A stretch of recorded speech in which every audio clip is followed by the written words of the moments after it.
What's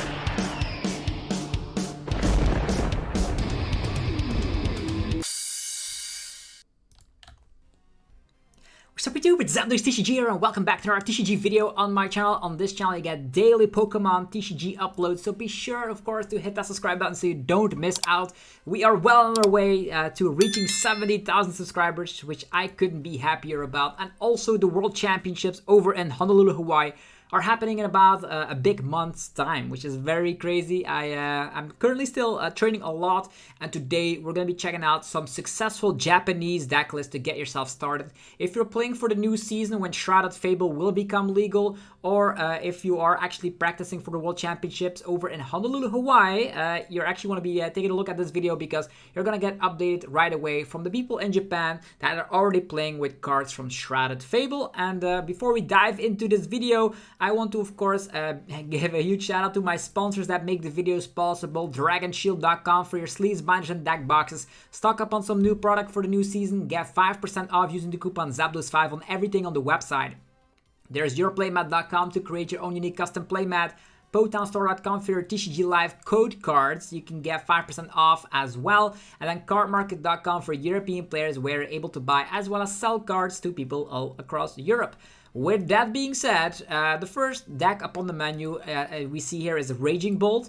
What is going to happen with this kind of archetype is the only new card from Shrouded Fable will be the Nightly Stretcher, which actually gets out a basic energy card from your discard pile, or a Pokemon of your liking. So very great in this deck to recover stuff like, for example, the Iron Bundle, but sometimes the Cornerstone Ogerpon EX, which also is a very big card in a deck like this, just because of the fact that you're going to be able to hit through stuff like the Noivern effect and also stuff like Mimikyu, which are big weaknesses for this deck. But it's still a turbo-based deck regardless. We do see still, this is another variant of the deck playing Pokemon Catchers and the new Fezandipiti EX, which actually allows you to draw 3 cards if a Pokemon got knocked out during the opponent's last turn. So really helpful in this deck as your bench is still filled up with a lot of 2-price Pokemon regardless, so you don't worry about adding this into your exact 60 exactly here. We also see the Nightly Stretcher as Super Rod is being played in less of an amount, so that's interesting. What else? Again, another list here playing Fezandipiti and also the 1-price Sandy Shock seems to be part of the squad. And if we take a look at all of these lists, they are playing a lot of Pokestops. And this actually was one of the versions that actually is playing the Secret Box over the Prime Catcher. If you're a bigger fan of Prime Catcher, I wouldn't be mad, but with the Secret Box, you can actually get a lot of stuff out. For example, your Professor Sada when you need it, and Professor Sada really stitches this deck together. So that's Raging Bolt for you guys. If you guys have any questions about Raging Bolt, let me know in the comments down below. Let's get this discussion started. We also see in this exact 60 a Lost Vacuum for the Gardevoir matchup, and also the Bug Catching set, digging 7 cards deep for a basic Grass Energy and a basic Grass Pokemon. So that's going to be helping out for your setup. Because as you all know, we don't have Battle VIP Pass in this format. And this list actually is playing 4 Nest Ball, 2 Ultra Ball, and 2 Bug Catching just to get into the game. Moving forward, we're going to be talking about Chien-Pao.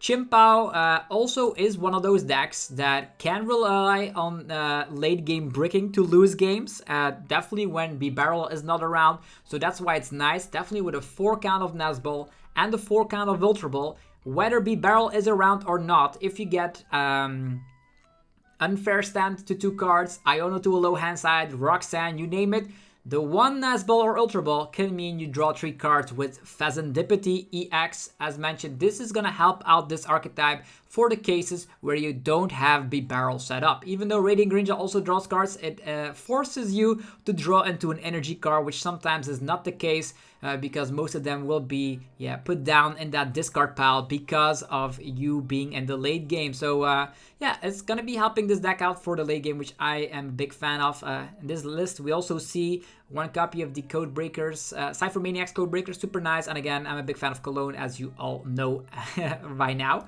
Another crazy thing is that there's an archetypes in here. Most likely, that's going to be the case for something like TM Devos and stuff, because there is definitely something going around with TM Devos and Charizard lists, and you don't want to be caught in the crossfire. Also helping out, if you ever get item locked, you can still get out the Baxcalibur. This list is playing 3 copies of the 60 HP Frigibax, so you do need to be careful of course, stuff like, for example, the Dragapult EX attack.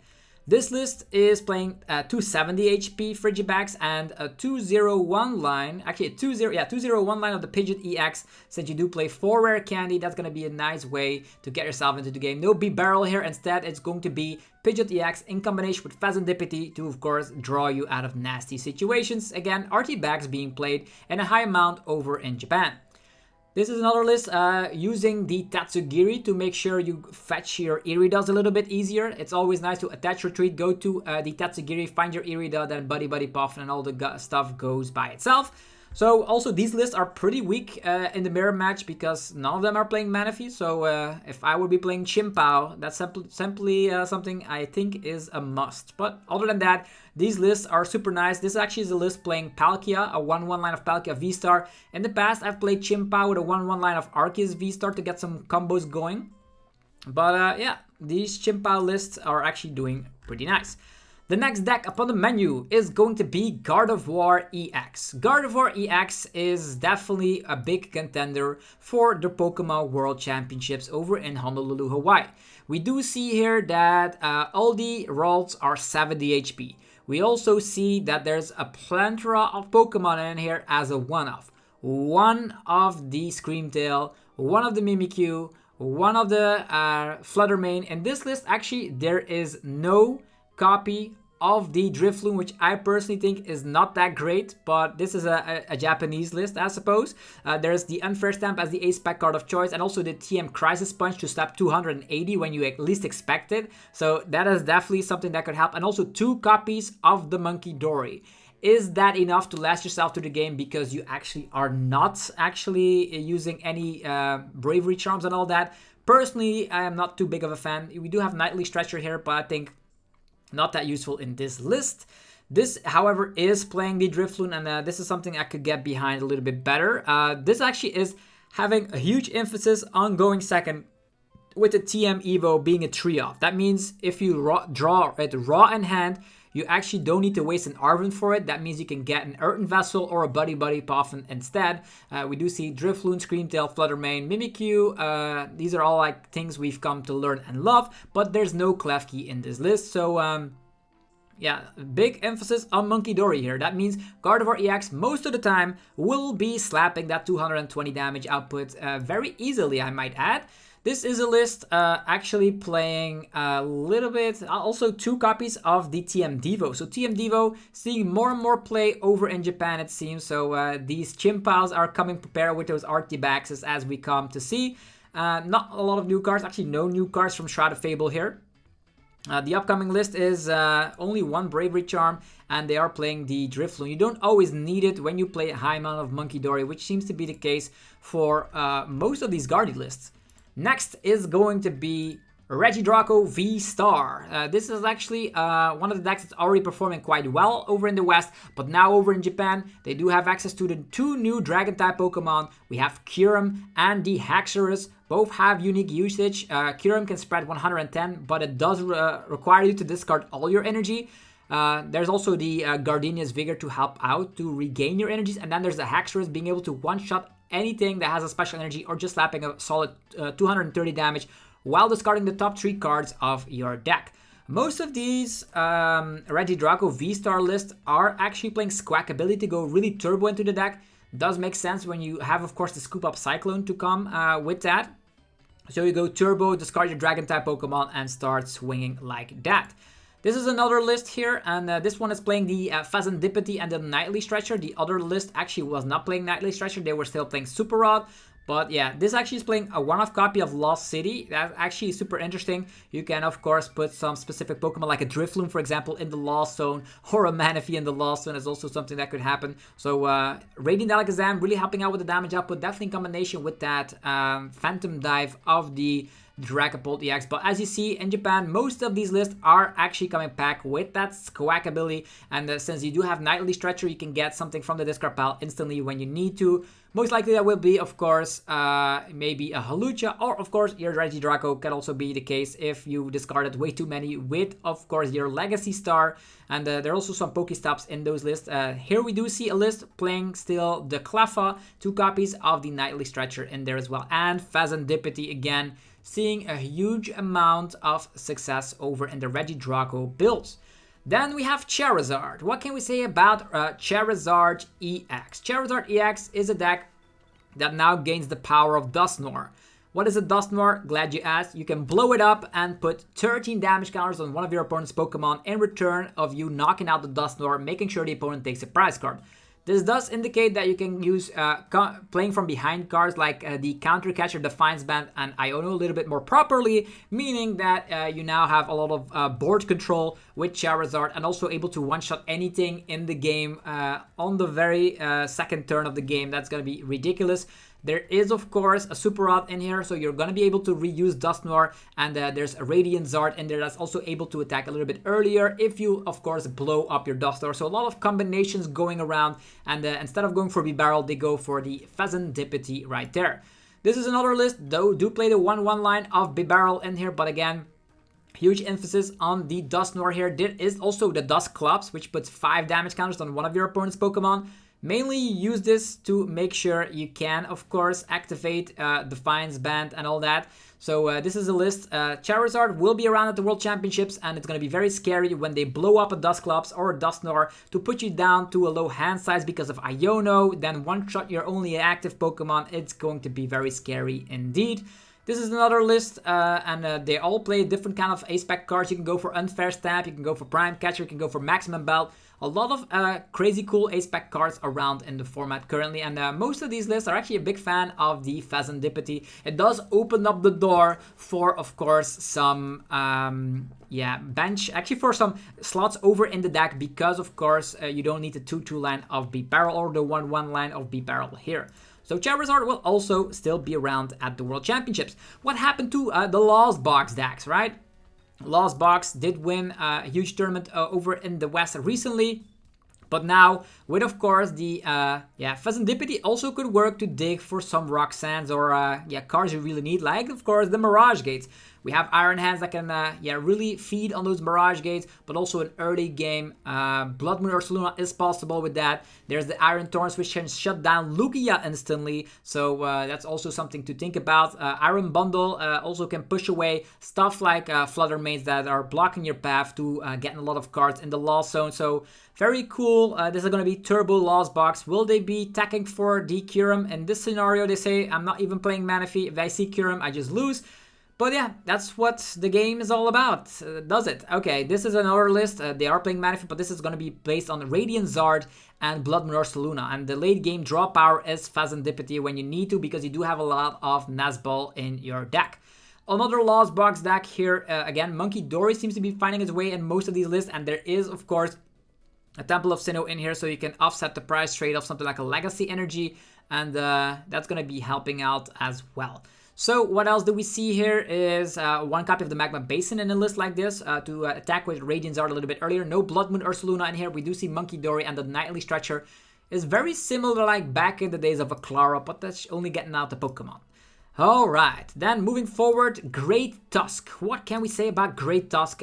This is an underrated archetype, and it's coming back with some walling capabilities of the Cornerstone, and also coming back with none other than the Fezandipiti. The cool thing is that we now have the new stadium coming out in Shrouded Fable, allowing you to give up 0 prize cards if you are a non-rule box Pokemon, making sure that if you milled the correct cards, for example, you milled all the opponent's stadium, they will never take prize cards again.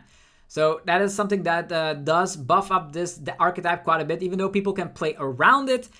when the stadium comes into play and you cannot get rid of it, it's going to be a losing condition regardless. So yeah, think about trying this list out for size. We have the accompanying flute and even the 0-6 Sheem, allowing you to make sure the opponent discards cards from the hand until they have 3 cards remaining. Inherently, that's also some additional milling. Then another list here playing the Heroescape still and a copy of Eerie.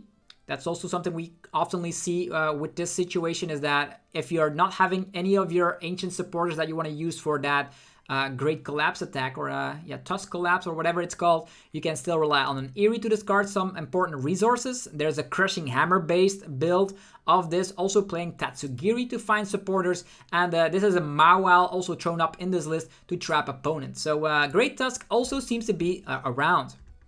There is a Palafin EX deck that people have been testing out now that we do come back with the Patcheran EX that allows you to switch around Darkness Pokemon. And we do know that the Morpeko then has free retreat, meaning you can go into the active, poison yourself, free retreat into the Palafin, and out of nowhere you have a combo going that you can get in and out of the active position with Palafin, which you probably will need to summon it in the first place because of the 0-2 hero ability. Also, with the help of Maximum Belt and the Kyurem thrown in this list, you can actually slap 330 damage. You're at 340 HP stage 1 Pokemon, so what is there not to love? Very similar builds, but then also uses a Weavile, and that's also something interesting. It's the Rigged Band. 40 reduction done to your stage 1, so you're a very tanky Palafin EX, and the Nightly Stretcher also is a part of this exact 60. This is also playing Monkey Dory here for some additional damage output, but then again, with, of course, the Patcheran combination, you can always have swinging in and out of the active position. There's also playing the Radiant Jirachi to get some combo pieces going to summon those Palafins. Will that be good? I have my doubts. Now we have a coming from behind deck with Reversal Energy. This actually is a deck focusing on falling behind in prize cards, summoning a bunch of Luxray, slapping a ton of damage, and then out of nowhere take all your last 3 prize cards because you Dusknoir, and then the opponent takes a prize card, and if the opponent has 1 prize card remaining, you can then activate the running it home attack of the Slowbro to then take all your prize cards once altogether. Definitely with Unfair Stamp and all that. It's a very unique deck. We have some draw power with B-Barrel. You can stop opponents in their track with Klefki. You can summon Luxray instantly under the field even though it's a stage 2 if you're behind in prize cards, and that's gonna help out this deck ridiculously, and you can spread some damage with the Dusclops and the Dusknoir. So cool deck for sure. We also see in this list sometimes they're playing Cleffa, also this crazy stadium card that allows you to give up 0 prize cards if you're getting knocked out. Really helps this deck out, and there is also a list here playing a Radiant Zard and a lot of Hyper Aroma shenanigans to get all your Dusclops out in time. So the coming from behind deck, Dusknoir and friends. The following thing I want to talk about is a Lost Box Dragapult EX archetype. This is going to be combining Lost Box, actually Sablezard with Dragapult. This is one of my least favorite decks because I don't like flower selecting the correct cards. Like for example, sometimes you flower select, you have to choose between Rare Candy and Dragapult EX, and that makes your life quite miserable indeed. But it's a strong, they are all strong cards in a nutshell. So Phantom Dive, Combustion Blast, these are all powerful attacks in the game that are gonna allow you to win games. And also with Lost Mine into the mix, and of course the powerful Spit Innocently on the very first turn going second, you definitely have something going right there. There are other ways to be playing Dragapult with Pidgeot EX, of course, and this is actually going to be playing with a small package of the Dusknoir thrown in there. In combination with Phantom Dive, you can swoop up entire fields, and if you do fall behind in prizes, there's always the classic Iono, and you always will find what you need with the Quick Search. The Radiant Alakazam seems to be the norm here, and also the Neo Upper Energy, so you can get that Phantom Dive out ASAP. With 4 Candy, finding a turn 2 Dragapult will not be the most difficult thing in the world. And there's also, of course, some cards that allow you to get back the Neo Upper Energy, like Silene, for example. So, Dragapult with Pidgeot. How about some rogue-ish archetypes, like the Turbo Ogerpon deck, playing Legacy Energy and a bunch of these with some E-switches, and of course the masks to transform into any Ogerpon you want. The Cornerstone Ogerpon can win games instantly. A turn 1 attack on, of course, with the Wellspring Ogerpon can take yourself some prize cards.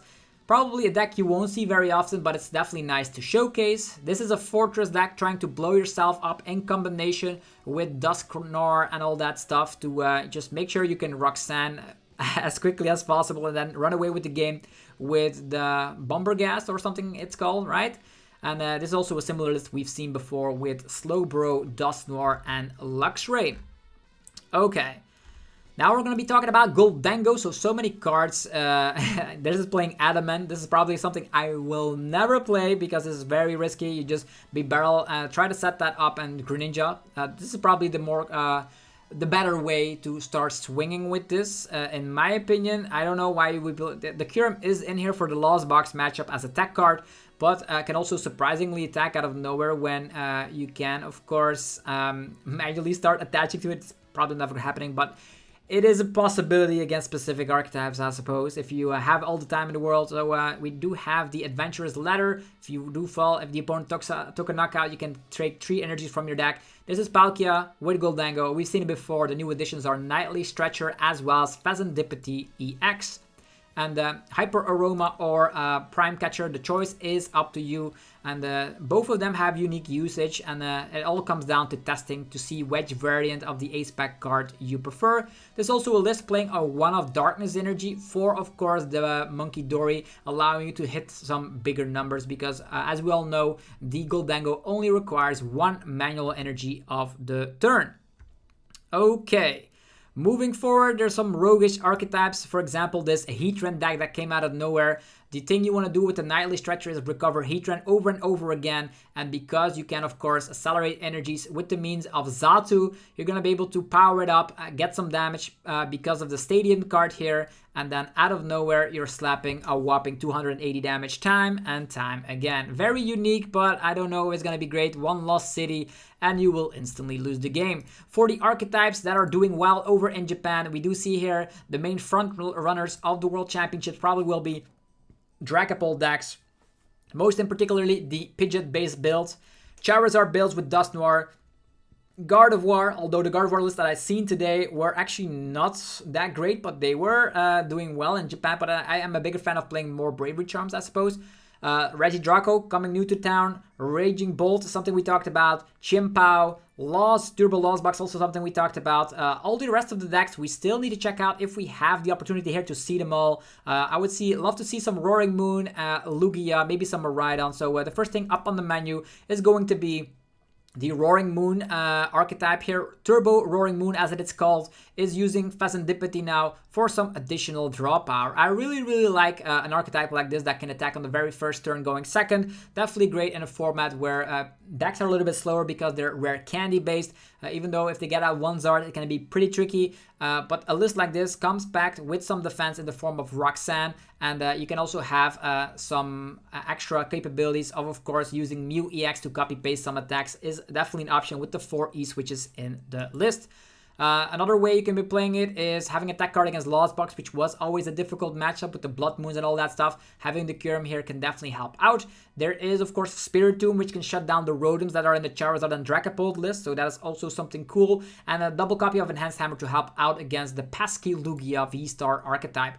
This is a list playing Patcharan, so you need less to get in and out of the active position. Also with Binding Mochi, you're going to be able to slap 40 additional damage. That is a tool card helping out. So lots of new cards that are going to help out the Roaring Moon list. This is probably the list I prefer most. Definitely with some water energies in the list, with some Ancient Energy boost capsules for more HP to have some survivability, and of course with the Fezandipiti for late game potential, and Darkrai V-Star to get cards from your discard pile. Next up is Lugia VSTAR. Lugia VSTAR did not dominate at NAIC, and now with the help of Shrouded Fable, there's actually not a lot, actually no new cards that are helping this archetype. More and more decks are actually playing the Temple, so Legacy Energy will make less sense. And if you are not the most consistent deck in the room, maybe you start with a Wellspring, maybe you start with a Blood Moon, it's not going to be going well for you because typically decks like Gardevoir can definitely punish you, Charizard can punish you. Although you do have Chinchino, Dragapult can also get away if you start like with the 1 prize Minchino. So I don't know how to feel about Lugia. It is still an archetype. If you don't know what to play, this could be a great thing. You have the jamming towers for, of course, stuff like, for example, Gardevoir. This list is also playing Flutter Mane, by the way, because Flutter Mane helps out against like Iron Thorns. Otherwise, you're never able to use Summoning Star, which is actually super annoying. Wellspring to take additional prize cards, and you do have the Blood Moon as always, and the Iron Hands to take the lead, I suggest. So if you get like MP very much by turn 2, you're gonna be winning games, mark my word. So more of the same for Lugia. There's not a lot of variety going for that archetype. I think the only list we really need to take a look at right now, I think it's like maybe a Miraidon if I can find some. There's some more Regidrago. We've seen Regidrago before. There's going to be a Pure Darkness deck coming out of the woodworks with Okidogi EX, using, of course, the Janine secret technique to accelerate energies instantly from the deck. That, in combination with Dark Patch and an attach of the turn, can get yourself there to start swinging for huge damage. Is it better than a Raging Bolt? In my opinion, no. So this is a 2-price beat stick that most likely will not be that popular. Also, they are playing new cards that might not be too accessible instantly when the set releases, very close and near to the World Championships. Okay. Now we're going to be checking out Greninja. I think Greninja is one of those decks that really helps when you're playing Dusknoir. Not only can you use stuff like Defiance Band to hit for more numbers, you're going to be putting the opponents to a low hand size instantly with stuff like Iono, and you can get rid of their Mana Fee instantly with Dusknoir to then use the Barrage to take even more prize cards. So a very strong deck. You can go with Shinobi Blade, you can put stuff in the Lost Zone with Lost City, and every single time you attack, you can of course get that one card out of the deck with Shinobi Blade. And on top of that, you also have Quick Search of Pidgeot EX. So lots of searching from the deck to get some deadly combos going. Like, for example, Counter Catcher Iono plays and stuff. Or using Turo on the turn and maybe use some TM Devolution. So crazy stuff. Unfair Stamp and Prime Catcher seems to be the most popular choices for the for the Greninja EX archetype. Okay. I think these are like some Gardevoir lists that I really want to be highlighting here, because are there like decks out there playing more Bravery Charms? Because most of them are actually just having, so yeah, this is probably a better list. I think this is one of the lists I could get behind with double Bravery Charm, double TM Evo. This is like the classic Guardy with the one-off enhanced hammer, and this is probably something that should be on your radar for sure if you're testing for the World Championships. We haven't seen Dragapult with Xatu. This is actually playing no Pidgeot and all that. It's just Xatu by itself and having room for a lot of consistency cards like the double escape board, having access to, of course, a package of a 1/0 line of the Dusknoir. So if you want to be getting behind the Dragapult hype train, there are still some additional options here, as we've mentioned. Okay, the only thing I'm currently missing out on is Miraidon, so I hope I can find some. If you're wondering where I'm seeing all these results, I'm actually checking out x.com/Pokekabook, so it's going to be in the description as well, so you guys can check it out as well. So the only thing we're missing out on is a bunch of updated Miraidon lists. There's also Future Box to think about. It's like having some additional draw power with the Fezandipiti. You do have your Iron Crowns for more damage output, and the MP very much shenanigans, some Grass Energies for the resurgence of Charizard, and the Turbo Energize for the cases where you are not using the attack on the Miraidon. There is a list playing 4 Iron Valiant, so pure Iron Valiant and Friends to maybe donk opponents on the very first turn of the game. I could see that happening if you find all of them instantly. This is something like we've played before, like the Turbo Iron Hands deck, and it is playing the TM Devo, so very interesting for sure. This is something we could get behind because this is something we've played before, and also with the Iron Thorns now in the list, it's actually super nice. A deck that you probably won't see that much of at the World Championship is Blissey, because there's a lot of things that can one-shot. I'm talking about Gardevoir EX, I'm talking about Raging Bolt and all that. These are like terrible matchups for a deck like this, so I don't think Blissey EX unfortunately will succeed, but at least you had a version of the deck right there. The United Wings deck is able to, of course, hit for weakness against Lugia, against Gardevoir, and even against Charizard now. So there are some ways you can play it, but I still think this is a low-tier archetype that most likely will not be the play for the World Championships. Even though you have some cool things you could do, discarding all your United Wings cards and do some ridiculous amount of damage for a low amount of energies, it's still going to be one of those decks that can counter quite heavily, because there's going to be a high presence of course, Dragapult Dragapult EX up in the format. There is Dialga. Dialga also gains the Fezandipiti for some additional draw power. With, of course, the Mew EX, Radiant Greninja, and Fezandipiti. You do draw through the deck. This deck is very plain and simple. Use, of course, the V-Star Chronos, the Star Chronos of the Dialga V-Star. Go twice and run away with games. Simplicity here all around. Dialga at one point was a very strong deck for regionals. Will it be great at the World Championships? Only time will tell. Arceus was also around, but I'm not going to be talking about Arceus too much. I'm actually searching for Miraidons. Okay, here we are. This is the last deck I want to be talking about today. Maybe some Ancient Box as well. That could still be something we can talk about here. There is going to be Miraidon here now gaining the new Stadium card that allow you to put a card from your hand on top of the deck. This really helps out to have successful generators, and as we all know, with Miraidon, if you have successful generators, you win games. With the double Zapdos in there, you have a chance against Raging Bull as well, which is one of your weaker matchups. Having a free Lugia matchup also really helps out. So if you want to test out Miraidon, there's definitely something you can get behind. Fezandipiti for some draw power in the late game. There's some turboness behind the generators with the Stadium of Choice, so I could get behind playing Miraidon here. It's a very fast and aggressive deck, and if you don't want to be tying, because tying is dying at the World Championships, this might just be a pick for you. The only deck I'm currently looking for is going to be an Ancient Box deck, and that's the exact same thing here. We're seeing it. Ancient Box playing the Kyurem, playing the Secret Box, and the one of Roaring Moon EX, which actually can really help out if you're expecting a lot of decks out there to spam Noivern, because with Roaring Moon EX you can just go Frenzied Gouging and off you go. So that is definitely something that could happen. So if you see someone spamming Noivern, you can tech in the one of Roaring Moon EX and maybe even play some additional dark patches on top of that. But other than that, not a lot has changed. This is exactly what we see here. One dark patch, but as an answer, they're also playing the Cornerstone, which helps out in different matchups as well. So there is that. And then Fezandipiti is going to be the card really helping out with your draw power in the late game. So yeah, the Ancient Box deck actually has a lot of tools to it. So now I really want to know your opinion down below. Which deck will be the most successful deck at the World Championships? Now you see a whole lot of Japanese lists. So start building them and play test so you know which deck is going to be good as soon as Shrouded Fable is legal, which is going to be the 16th of August. And if you're playing at your local League Challenge or League Cup, those also are going to be great lists to be taken away from this video. If you enjoyed it, let me know by rocking the hell out of the like button. Helps out in ridiculous ways and it only requires one tiny second of your time. And as always, subscribe for more daily Pokemon TCG videos. If you're looking for sleeves, binders, and deck boxes, head over to Dragon Shield, get 5% off, and yeah, stock up for the new season because it's going to be one hell of a season for sure. EuroPlaymat.com to create your own unique custom playmat.